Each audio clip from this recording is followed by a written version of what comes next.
Carried. Thank you very much. Thank you. So now moving to item 8, the major facilities elected member update. So Alistair, welcome to the table. Thank you for joining us. Is there any commentary that you'd like to provide on this report before we move to questions? No, just take it as read, I think. Great. Thank you, and thank you for the report. Are there any questions on any of these major facilities projects? Yanni? Yeah. When is the old chambers supposed to open? The OMC's currently, we're still negotiating with a supplier at the moment, but we've just received the concept designs for the future use of that building, which are under review by the heritage team at the moment. There's an expectation that we'll put a paper up in October to council with those concepts and the proposal from the supplier that we're negotiating with. So all going kind of well. Yep. When would we expect to kind of have it repaired, restored, returned We'd have to see. use? We haven't, so they've put up a concept which gives us a indicative methodology, but I'd really need to see their programme to understand when they're actually going to deliver that. So, but the intention is in the next 2.5 years, basically. So, Right. yep. Okay. So it's good to see that we're on target with that. The report indicates that report is due first week of September. Well, here we are right at the beginning of September and we're hearing that we've got that, which is great. I mean, I think there's a clear message in the spirit of Yanni's question, which is that we want to see progress here as soon as we possibly can. I'd asked for this report to be updated rather than just detailing the status quo, how we're keeping the building safe and intact in the meantime. I'd asked for it to be updated with the future view, and we've got that here for the first time. This will be the way that we'll continue to get that reported back on a cyclical basis, but obviously if there's a need for council decision making and if there's anything we can do to keep this moving at pace, we'll be highly motivated to do that. Right. Absolutely. And can I just ask about Metro Sports? So we still have project delivery Q2 2022? Yep. And obviously just trying to understand whether we're still on track for that. From what we do from our site visits as well, we're seeing we've seen a gradual pickup in pace of productivity across the site, and how we know that is through the invoicing to council for payments. And Mark Noonan is our project director looking after that particular project, and we've struggled to meet those forecasts for quite a while, and this month their invoice has been in excess of another $500,000 above what they expected. So you can see that productivity has kicked in post-COVID, and I think you're starting to see a lot more steel erecting on site as well, which is a good sign that they're picking up the pace too. So the supply chain issues that we previously have been briefed on, have they been resolved? We're not sure. We're not clear on everything because they're still resolving those. There would have been quite a detailed set of issues that they've had, and Otaka are dealing with that closely. Mark is aware of the status, but we've not seen an end to that just yet. Okay. And again, just reaffirming that, the delay is something that we'd have to consider, but the cost is not something we'd have to consider because we're fixed on our funding. Yeah, okay. Thank you. Pauline.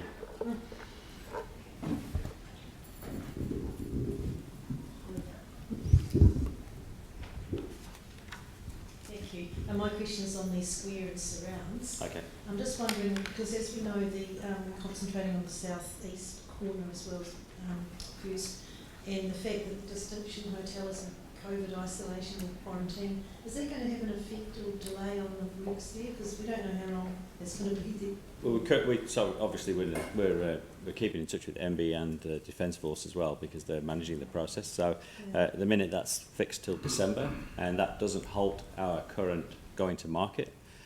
So we've got a design that's well advanced. We're currently reviewing that in order to release it to market, and we expect to be evaluating just prior to that date. But at the moment, we're with interest following what they're actually doing with the Distinction at the moment. So it may halt what we do, but we are cognizant of where they're at the moment. So.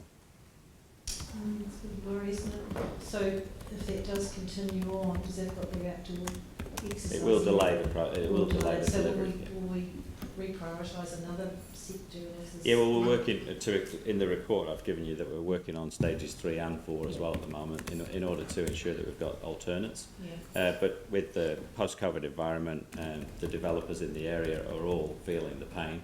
So there's a lot of fluctuation and change, and and some of the developers are pulling away from some of the developments in those areas. So Aotea, for instance, is different again. So yeah, there is a bit of fluctuation at the moment, but we're aware of it and we're monitoring it. So. Tricky. And just on that, the design, you just jogged my memory. You know the raised area of concrete with the trees in it. Mm-hmm. Is that going to be removed, or does that stay? Off the top of my head, I think it's still it's remaining at the moment, but with some slight changes, some amendments. So, yeah. Thank you. Thank you. Jimmy. One question, okay, thank you for answering for two the questions regarding the Homeby Library Customer Service Software Leisure Center. But just one additional question, I just look at under the current update, you emphasize the concept design complete and the preliminary design is underway. So I have been confused. My thought, is a preliminary design first, concept design and detailed design. No, it's concept, preliminary, developed, detailed. Detail, am I right? No, it goes concept, Yeah. preliminary, developed, detailed. Okay. That's the Thank you. Yeah, Thank you. no problem. All right. Thank you. Aaron. Yeah, just got a couple of questions around the Performing Arts Precinct. Yep. What's that? Firstly, I saw in the paper on Tuesday or on stuff online that the Armour Street building was being pulled down. Ken's cameras, yeah. Yeah, where Ken's cameras in the bank and stuff was. So that was a little bit of a surprise because I didn't know they'd finally finalised the sale of that. And why was that not just repurposed into a black box theatre? I know it was derelict, but it didn't appear to be dangerous. It's been, the structure is, quite a while ago we requested DEEs for the building. Right. Yep. And what we found is that the status of the structure itself is beyond repair.